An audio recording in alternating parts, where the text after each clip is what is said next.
Assalamualaikum warahmatullahi wabarakatuh. Apa kabar anak-anakku hari ini? Semoga kalian dalam keadaan sehat selalu dan dalam lindungan Allah Subhanahu wa taala tentunya. Baik, pada kesempatan yang lalu kita sudah belajar bagaimana cara membaca dan bahkan menghafal surat At-Tin berikut dengan artinya. Nah, pada pertemuan kali ini Ibu akan menjelaskan makna dari surat At-Tin.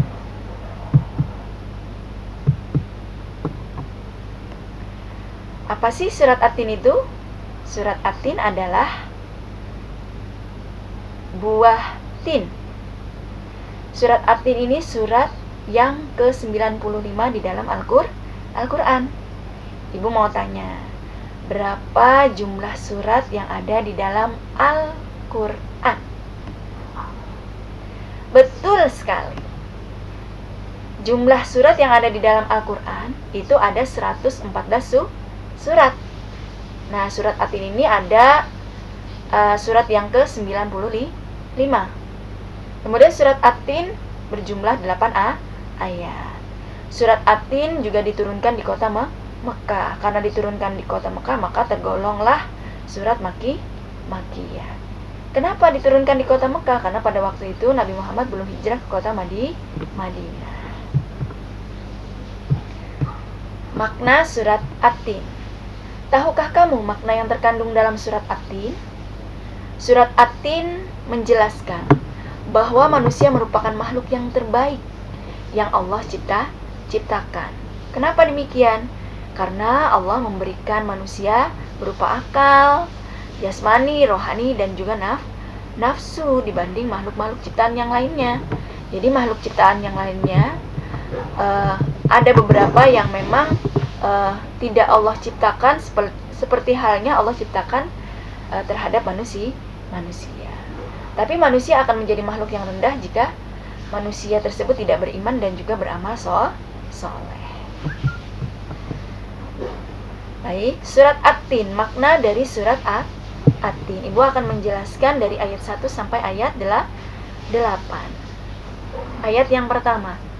Bismillahirrahmanirrahim. Wattini wazzaitun. Demi buah tin dan buah zaitun. Ayat 1 ini menjelaskan bahwa Allah bersumpah dengan buah tin dan buah zaitun. Apa sih istimewanya sampai Allah bersumpah dengan buah tin dan buah zaitun? Ternyata buah zaitun ini adalah salah satu buah yang ada di dalam surga. Selain itu, buah tin dan buah zaitun juga begitu banyak sekali mengandung manfaat. Buah tin adalah buah yang enak dan lembut. Selain itu juga memiliki manfaat seperti memperhalus fisik, mengencerkan dahak, membersihkan ginjal, dan bahkan mungkin banyak manfaat yang lainnya.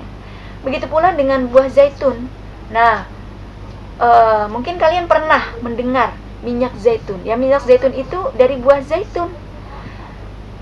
Dari buah zaitun yang begitu banyak manfaat terkandung di dalam buah tersebut. Apalagi kalau kita mengkonsumsi minyak zaitun. Wah, kalau kita sudah mengkonsumsi minyak zaitun, insya Allah banyak sekali manfaat yang bisa menyehatkan badan kita atau tubuh kita. Kemudian ayat yang kedua berbunyi, wa turi sinin. Allah juga bersumpah dengan Gunung Sinai. Gunung Sinai ini juga disebut sebagai Jabal Musa. Kenapa disebut dengan Jabal Musa? Karena pada saat itu Nabi Musa menerima wahyu di gunung tersebut. Selain menerima wahyu, Nabi Musa juga diangkat menjadi seorang rasul.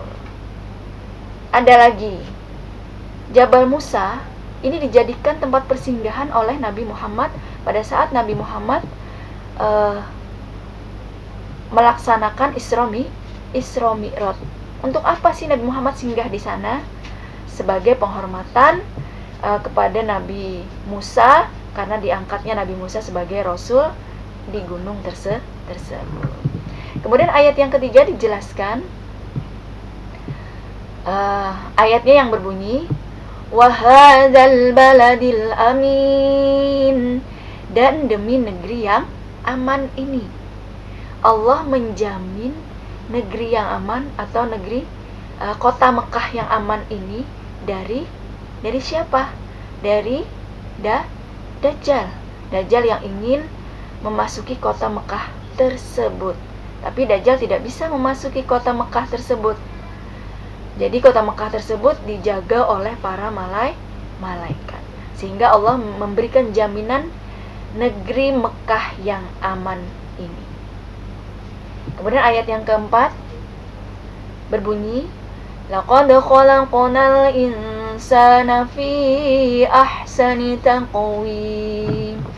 Sungguh kami telah ciptakan manusia dalam bentuk yang sebaik-baiknya. Tadi Ibu sudah menjelaskan bahwa Allah menciptakan manusia dalam bentuk yang sangat amat sempurna. Karena apa? Manusia memiliki akal, jasmani, rohani, dan juga nafsu dibanding makhluk ciptaan Allah yang lainnya. Kemudian ayat yang kelima, summa radadnahu asfala safilin. Allah pun mengingatkan manusia, sekalipun manusia sempurna, apabila mereka melakukan kejahatan, maka manusia tersebut bisa jadi akan menjadi lebih rendah, lebih hina daripada binatang.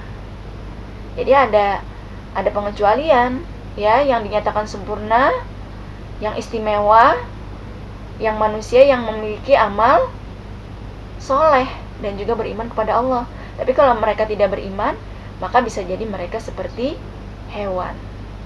Kemudian ayat yang ke-6 berbunyi, illal ladzina amanu wa 'amilus shalihati falahum ajrun ghairu mamnun. Kecuali orang yang beriman dan beramal soleh. Pengecualian, kalau mereka beriman dan beramal soleh, tentunya Allah tidak akan menghinakan mereka. Kemudian ayat yang ke-7, fama yukadzibuka ba'du biddin. Maka apa yang menyebabkan mereka mendustakanmu tentang hari pembalasan setelah adanya keterangan-keterangan itu? Jadi orang kafir, orang munafik, orang fasik, ini amat sangat meragukan tentang hari pembalasan. Padahal Allah sudah jelas-jelas menunjukkan buktinya tentang adanya hari pembalasan. Allah memberikan akal kepada manusia untuk berpikir tentang ciptaannya dan hati untuk merasakan iman. Pertanyaan Allah mengingatkan adanya hari kiamat agar manusia tidak lalai dan tidak terjerumus dalam dosa dan kehinaan. Makanya Allah sampaikan tentang hari pembalasan. Tapi bagi orang kafir, orang munafik, orang fasik, mereka meragukan tentang hari pembalasan tersebut. Kemudian ayat yang terakhir, ayat yang ke-8 berbunyi, alaihissallahu bi ahkamil hakimin. Bukankah Allah adalah hakim yang paling adil? Allah menegaskan dengan sebuah pertanyaan, bukankah Allah adalah hakim yang paling adil? Itulah sebabnya Allah menciptakan hari pembalasan. Untuk apa? Untuk keadilan bagi orang yang melakukan baik itu kebaikan maupun kejahatan. Jadi pada hari akhir ini Allah akan memberikan balasan-balasan yang setimpal bagi orang-orang yang melakukan perbuatan-perbuatan baik itu baik maupun perbuatan yang tidak baik. Ya berarti kalau yang baik dia akan berada di dalam surga, kalau dia tidak baik maka mereka berada di dalam neraka. Baik, itu adalah makna dari surat At-Tin dari ayat 1 sampai ayat 8. Semoga bisa kalian pahami dan kalian amalkan isinya. Semoga bermanfaat. Kurang lebihnya mohon maaf. Billahi taufik wal hidayah. Wassalamualaikum warahmatullahi wabarakatuh.